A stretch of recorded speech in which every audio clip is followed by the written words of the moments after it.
Hello students, welcome back to my channel. সবাইকে আমার চ্যানেলে স্বাগত জানাই।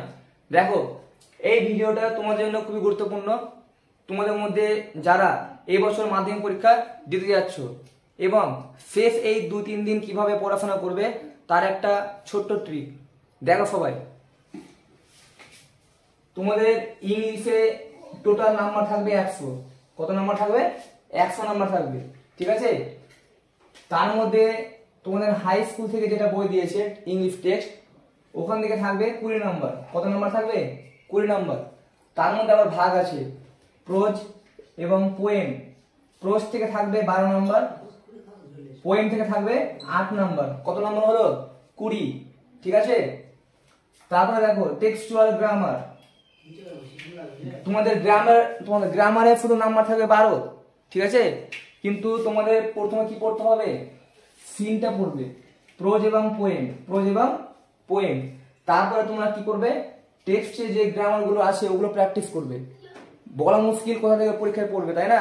তো তোমাদেরকে আগে টেক্সটটা ভালোভাবে ফলো করতে হবে, ঠিক আছে? গ্রামারের নাম্বার থাকবে 12 নাম্বার। কি কি থাকবে? টেন্স থেকে থাকবে 3 number, proper form of verb 3 number, article preposition থাকবে 3 নাম্বার। ওটা টেক্সচুয়ালও পড়তে পারে। তো তোমাদের এই ভিডিও তোমাদের ওই পড়াগুলো অবশ্যই দেখা উচিত। তারপরে দেখো ফ্রেজাল ভার্ব থাকবে 3 নাম্বার। টেক্সচুয়াল গুলো আগে প্র্যাকটিস করবে, তারপরে বাকি যেটা 3 নাম্বার থাকবে গ্রামার গুলো, ওই 3 নাম্বার কোথায় পড়বে? যেমন তোমাদের গ্রামার আছে, ভয়েস আছে, ন্যারেশন আছে, ডিগ্রি আছে, ক্লজ, সিম্পল, কমপ্লেক্স, কম্পাউন্ড, এই সব বাক্যগুলো আছে। Transformation of sentence, affirmative two negative, আবার নেগেটিভ টু অ্যাফার্মেটিভ, এই রকম গ্রামার গুলো আছে। তো ওই সব গ্রামার থাকবে 3 নাম্বার, ঠিক আছে? তো অত ঘাবড়াবার প্রয়োজন নেই। তোমরা আগে এই সিনটা পড়বে 20 নাম্বার, তারপরে টেক্সচুয়াল গ্রামার পড়বে 12 নাম্বার। কত হলো? 32। ধরো তোমরা 32 এর মধ্যে 25 পেলে, 7 নাম্বার তোমার ভুল হয়ে গেল, ঠিক আছে? এবার দেখো রাইটিং স্পিড চলে এসো। এই রাইটিং স্পিড কিভাবে প্র্যাকটিস করবে?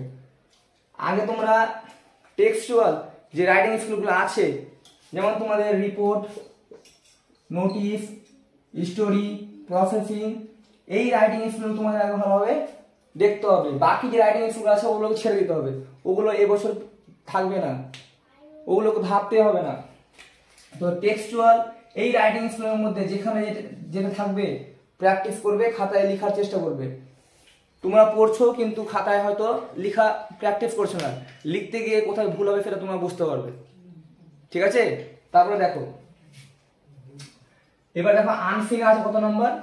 20 নাম্বার। এটা আনসিন, কোনো টিচারের ক্ষমতা নেই আনসিনটা কমন দেওয়ার। তো একটাই ট্রিক, তোমাদেরকে বেশি বেশি করে কোশ্চেন ব্যাংক বই ফলো করতে হবে, ওখানে যে আনসিন গুলো আছে প্র্যাকটিস করতে হবে। তারপরে কোনো আনসিন যদি কমন পাও, রিসেন্টলি যে খবরগুলো হয়েছে বা যেখানে যেটা দুর্ঘটনা ঘটেছে ওগুলো ব্যাপারে তোমাদের একটা ধারণা থাকতে হবে, ঠিক আছে? তারপরে দেখো ওই আনসিন থেকে থাকবে সিনোনিম মিনিং 8 নাম্বার। এই 8 নাম্বারটা খুবই ইম্পর্টেন্ট। 4টে ওয়ার্ড থাকবে, 4টে ওয়ার্ড থাকবে, 2 করে নাম্বার থাকবে, 8 নাম্বার। এটা গুরুত্বপূর্ণ, ঠিক আছে? তাহলে কত নাম্বার হলো? 90 হয়ে গেছে। বাকি এটা 10 নাম্বার আছে, তোমাদের স্কুল ওটা দিবে, কোনো কাজ করতে হবে না, শুধু প্রজেক্টে জমা দিতে হবে। ওটা দেওয়ার জন্য স্কুল তোমাদেরকে 10 দিবে। তো তোমরা 90 এর মধ্যে ধরো 80 পেলে, আর স্কুল থেকে 10, 90। ওকে? তো এইভাবে পড়াশোনা করতে হয়। তো আজকে আমি এই ক্লাসটা এখানে শেষ করলাম। এর পরের ক্লাসে তোমাদের আমি জানাবো যে তোমরা রাইটিং স্কিল কিভাবে করবে।